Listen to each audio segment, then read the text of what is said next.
Xin chào các bạn, vài ngày trước tôi có tìm hiểu được một mẫu diều của người Thái Lan trông cũng khá hay. Nếu làm một con diều giống như vậy để thả chơi trong thời gian này chắc sẽ rất vui. Tôi đi ra trước sân nhà tìm đến những thanh tre đã được vót và phơi khô trước đó. Ở đây ta có một thanh tre dạng hình vuông với bề dày 7mm và chiều dài 1m20. Rồi từ một đầu của thanh này tôi cẩn thận gọt thành một rãnh như bạn thấy, dùng cho việc nối dây. Tiếp tục qua đầu thanh còn lại gọt một rãnh tương tự giống như vậy và đã có được một thanh cái cho diều. Tiếp theo ta có hai thanh dạng hình vuông với bề dày 6mm cùng chiều dài 1m20. Lấy một thanh tôi sẽ làm dấu lại ở ngay chính giữa tâm của thanh này, và từ dấu giữa tâm đo qua hai bên của thanh 6cm, rồi vót từ dấu vừa có được ở nửa bên của thanh hướng ra phía bên ngoài cho đến khi nửa bên của thanh được chuyển thành dạng tròn.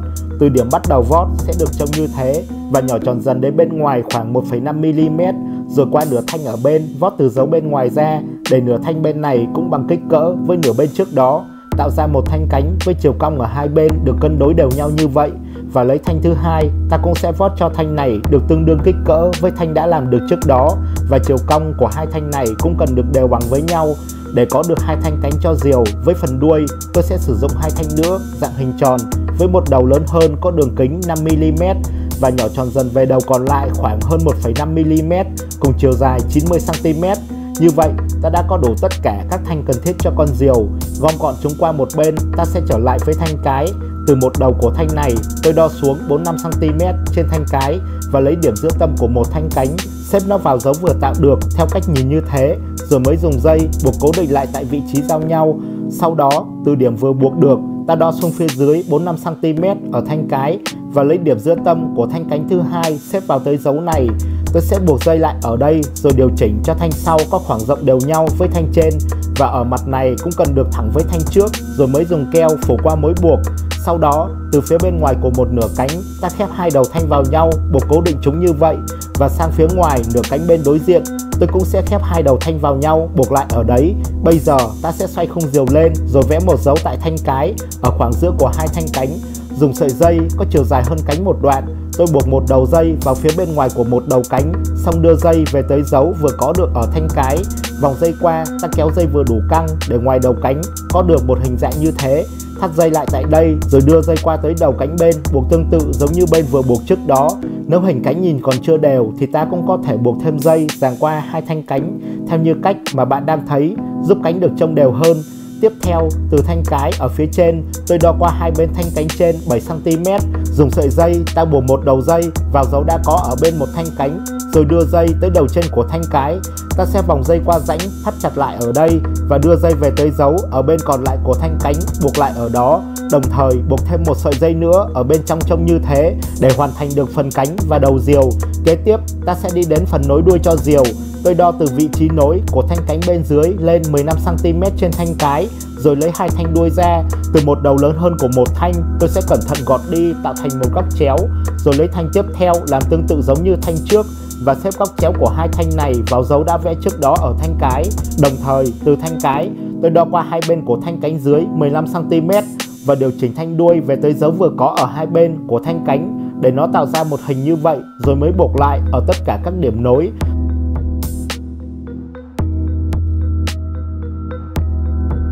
Sau đó dùng sợi dây tôi buộc nó vào một đầu phía cuối của một thanh đuôi, rồi đưa sợi dây này về tới đầu phía cuối của thanh cái. Vòng dây qua, ta kéo căng dây một chút để thanh đuôi được thành chiều cong hướng vào bên trong và thắt cố định lại, rồi đưa dây qua tới đầu thanh đuôi ở bên, buộc chiều cong tương tự giống như thanh vừa làm trước đó. Và tại vị trí như bạn thấy, tôi sẽ buộc thêm dây dùng cho việc dán vải về sau. Như vậy ta đã hoàn thành xong một khung diều trông cũng khá hay. Để may áo cho diều, tôi sẽ thoa đều một lớp keo vào mặt bên trên của khung cánh, rồi xếp cánh vào một mảnh vải màu đen và cắt vải ở các vị trí giao nhau, xong thoa keo vào mặt này rồi dán lại theo cách mà bạn đang thấy. Tôi sẽ tiếp tục dán như vậy một miếng vải màu vàng cho phần đuôi và màu đỏ cho phần đầu nữa. Vậy là xong, ta đã có được một con diều nhìn cũng khá hấp dẫn. Bây giờ tôi sẽ lấy cuộn dây dù có đường kính 0,8mm ra và cắt lấy một đoạn dài khoảng 60cm, rồi từ thanh cái đo qua hai bên của thanh cánh trên 8cm. Ta sẽ dùi thành lỗ thông qua tại hai vị trí đã vẽ dấu và buộc sợi dây vào hai lỗ vừa có được để nó tạo thành một dây lèo ngang như thế. Xong rồi cắt thêm một đoạn dây nữa dài 1m20. Từ một đầu của dây này ta sẽ buộc thành một vòng và xỏ vòng này qua dây lèo ngang ở trên. Tôi điều chỉnh cho dây được thẳng tới thanh cái rồi mới thắt chặt lại. Với đầu dây còn lại, ta buộc nó vào thanh cái tại vị trí như bạn thấy để tạo ra một dây lèo dọc. Đồng thời cắt thêm một đoạn dây nữa có chiều dài khoảng 40 cm. Ta cũng sẽ buộc thành vòng ở một đầu dây rồi xỏ qua giữa dây lèo dọc, thắt lại ở đó. Với đầu dây còn lại của dây này tôi thắt thành nhiều nút để thành một mối như vậy. Vừa làm xong thì ngoài trời có gió mát, tôi liền gắn thêm một chiếc lá răng vào phía trên đầu diều rồi cùng bạn kia đi thôi. Khi tới một khoảng đất rộng, tôi nối dây từ cuộn vào dây diều rồi cầm dây đi ra xa. Đến khoảng cách thích hợp, bạn ấy sẽ phóng diều đi. Khi diều đã bay lên, tôi đưa bạn kia điều khiển con diều để cho bạn ấy thả thêm dây, cho diều được bay thật cao và lắng nghe tiếng lá răng kêu cũng khá vui. Tuy nhiên, vui chưa được lâu thì trời bỗng đổ cơn mưa rào.